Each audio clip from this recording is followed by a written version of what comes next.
They say when the drumbeat changes, the dancer must change his steps, and right now, Nigeria's drum is no longer beating softly. It is pounding like a war march. Loud. Ruthless. Unapologetic. This is no longer the season of sitting on raffia mats in the forest, sipping tea with criminals, smiling for camera phones, and pretending peace is being negotiated. That chapter has been ripped out of the book and burned.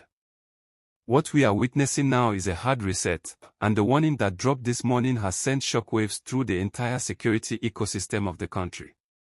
Early this Friday, January 16, 2026, confirmed reports exploded out of Maiduguri, Borno State, where Nigeria's Minister of Defense, General Christopher Musa, delivered a message that was as blunt as a hammer. No sugarcoating. No diplomatic packaging. No political politeness. He publicly issued a final warning to the controversial Islamic cleric, Sheikh Ahmad Gumi, a move so rare, so bold, and so explosive that it instantly changed the tone of the national conversation. His words were simple, chilling, and unforgettable: a friend of a thief is a thief. That single sentence just redrew the battle lines. If anyone was still hoping the government might soften its stance, reopen negotiation channels, or flirt again with amnesty deals for bandit warlords in the northwest, forget it. That door has been slammed shut, chained, welded, and dumped into the Atlantic Ocean. The era of backdoor deals is officially dead.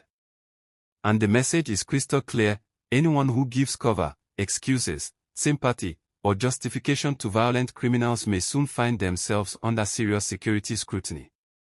Let's take you straight into Maiduguri, where this bombshell was dropped. General Musa was on an operational visit to frontline troops, men who have buried colleagues, survived ambushes, slept in dust and danger, and stared death in the face. Standing before them, he didn't mince words. He didn't pretend to balance politics and emotions. He went straight for the jugular. He called out the dangerous narrative that bandits are our brothers, that they are misunderstood victims who deserve sympathy, negotiation, and pampering. He shattered that argument into pieces. According to the defense minister, terrorism does not survive only on bullets and rifles, it survives on moral cover, propaganda, and intellectual justification. In plain street language, if you are using your mouth, influence, or platform to defend criminals, you are fueling the violence just as much as the man pulling the trigger. That statement alone has put many powerful voices on notice. Then came the second bombshell. General Musa didn't stop at individuals, he turned his fire toward state governments. Yes, he looked directly at states like Katsina and Zamfara and warned them to immediately stop all secret peace deals, prisoner swaps, ransom arrangements, and underground negotiations. He described these deals as deception, warning that bandits never negotiate in good faith. They collect concessions, regroup, reload, and then strike again even harder. This wasn't theory. This was reality speaking. This directly clashes with recent reports of bandits being released in exchange deals, moves that the federal government is now effectively labeling as reckless, dangerous, and unacceptable.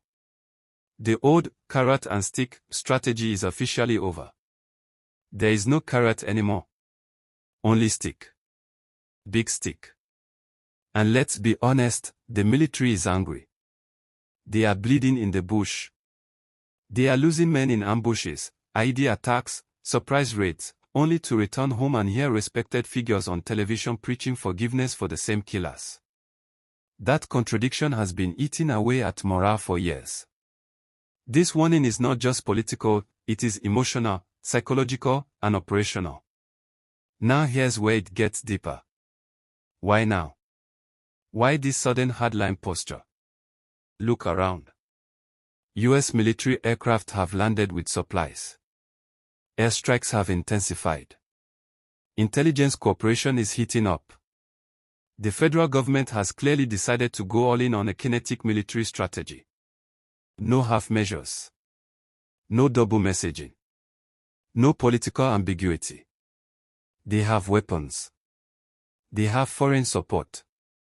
Now they are clearing internal political obstacles, and Sheikh Gumi's influence has been one of the biggest obstacles to a unified war posture in the north. For years, his presence created a divided narrative: fight versus talk, bullets versus dialogue, force versus forgiveness. By publicly discrediting his position, the defense minister is attempting to align the country behind one singular strategy: total confrontation. But don't think this will go uncontested. Supporters of Sheikh Gumi argue that he has achieved things the military failed to achieve for over a decade. They say he has walked into forests no soldier dared to enter. They argue that negotiation saves lives when bullets fail. They point to villagers whose wives and children were rescued only because someone was willing to talk. From their perspective, Abuja's no mercy policy sounds powerful on paper, but deadly in reality for families trapped in hostage hell. And that's the emotional battlefield Nigeria is standing on right now. Will Sheikh Gumi back down? Or will he respond with another controversial statement that further inflames the debate? Will state governors obey federal orders when their communities are bleeding daily? When a governor sees markets burned, schools closed, villages emptied, will he truly ignore a shortcut to temporary peace even if Abuja says no? This clash between federal authority and grassroots survival is the real ticking time bomb. Let me throw this directly at you, because this isn't an easy question. If your brother, your wife, or your child was in the hands of a ruthless bandit leader tonight, would you care about government policy, or would you beg for negotiation? Is banning all peace deals morally right if innocent hostages pay the price? There is no simple answer. Drop your honest thoughts in the comments. This conversation matters. As we wrap up, understand this: the atmosphere across the north is tense, electric, and unpredictable. The bandits will hear this warning. They will know the bridge of amnesty has been burned. In the short term, this could make them more violent, more desperate, more reckless.